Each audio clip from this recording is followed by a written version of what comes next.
In all my years of business registration and business consultancy, one thing that I've noticed a lot of business owners struggling with when it comes to registering their companies is filling in the Form 3. Now in this video, we're only interested in the company Form 3. But before we do that, we have to do a quick refresher. And if you haven't watched the first video, the link is here. You can just check it out. But first, we have to understand the type of companies that you can register in Zambia. Number one is a sole proprietorship, then there's a partnership, then there's a limited company. Limited companies are divided in different parts. There's a company limited by shares, company limited by guarantee, and so on and so forth. But right now, we're interested in a company limited by shares. Anyways, first let's define what each of these mean. A sole proprietorship is solely owned by one person. So the person registers the business, takes all the risks, and the ownership and all the profits. That might sound good at face value, but if you look deeper into it, what it simply means is that even the risk completely falls on the business owner themselves. So let's say a company offers a bad service and the customer sues you. Unfortunately, that legal liability will fall exactly on the business owner. Your business making trouble, you might end up losing your own personal assets. Then there's a partnership. A partnership is not really much different from a sole proprietorship, only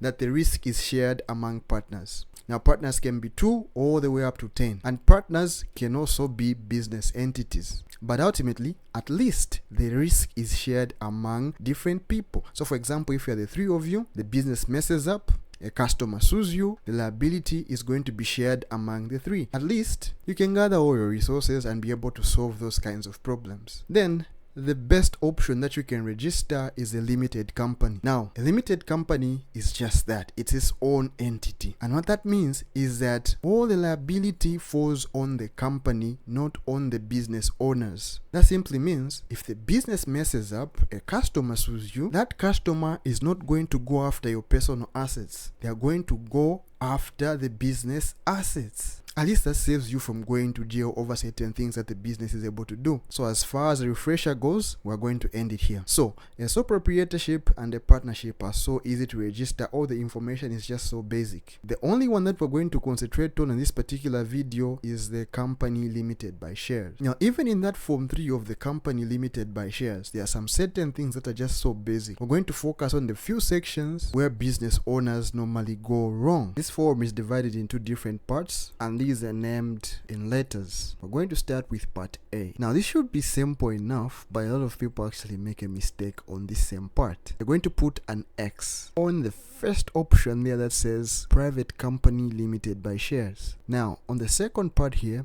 if none of these categories define your company, you have to put an X on other, and then you specify on the other end and just say local company. And of course that's basic company name. Of course you know what your company name is. Then there is principal business activity. Now this principal business activity comes from company registration.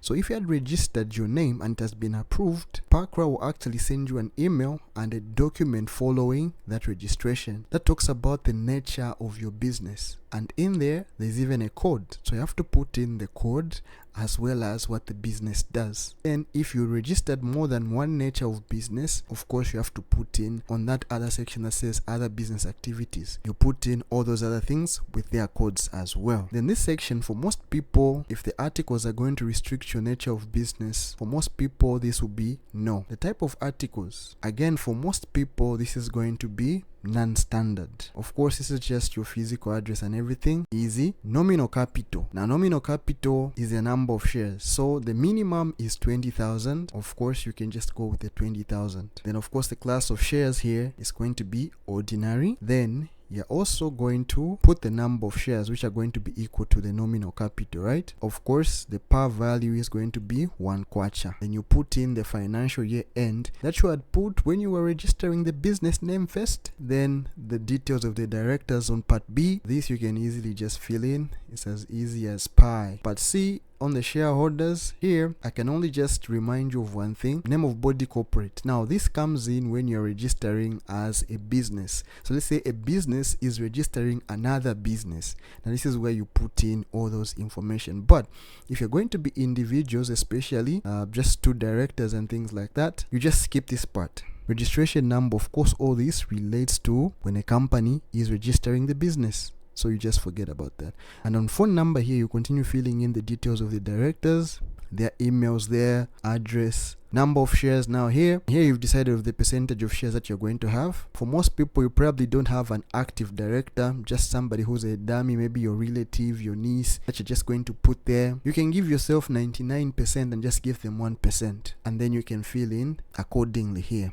The class of shares, of course, we know there it's ordinary, and then you put in your signatures and you move on. Beneficial ownership, of course, here again you fill in the details of those directors. If it was a body corporate, you fill in here. And of course, one thing that you shouldn't miss here that is going to make your form 3 be returned for refilling is going to be the occupation here. So the occupation, you have to actually fill it in. Then of course, all the numbers are just going to be almost the same that you filled in earlier there. On this beneficial ownership here, where it talks about director, trustee, body corporate, you just skip this. Shareholder, settler of body corporate, you just skip this. Beneficial owner of body corporate, you just skip this. Then you move to the number of shares here.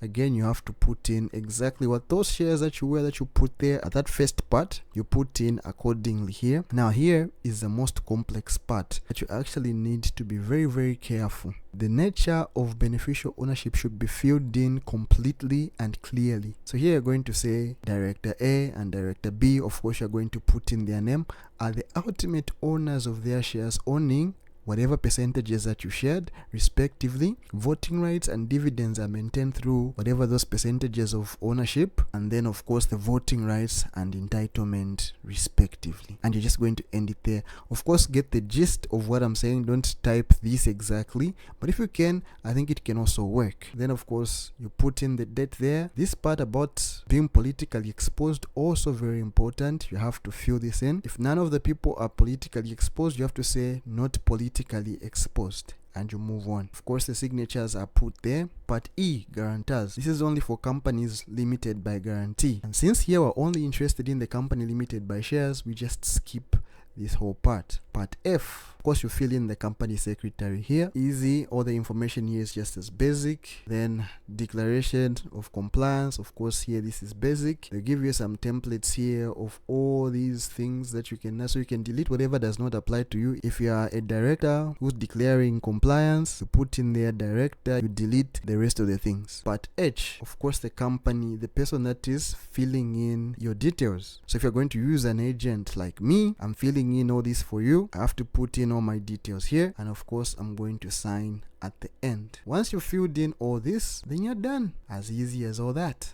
And that's it. You're ready to submit this form. Now, if you don't have the time to fill this in, I've made some forms that are already filled. I've put some generic information. You can just change it to suit your particular situation. Now, these templates are going to attract a small fee. The link is in the description. Once you make that payment, it shall be sent directly to your email. Or if you don't want to go in that route, I'll put in the mobile money information in the comments. You can simply make a payment through mobile money, take a screenshot, send it to my WhatsApp, and I'll be able to send the templates to you. Plus, you can get a little bit of some free consultation on the registration of your business. Now, if everything in this video is clear and you just want to support this channel, simply like and share the video to somebody who you might feel might benefit from this video. Now, if you want to support me financially, there's a link for donation in the description. It simply says show love, and you can donate any amount that you feel will be able to drive this channel forward.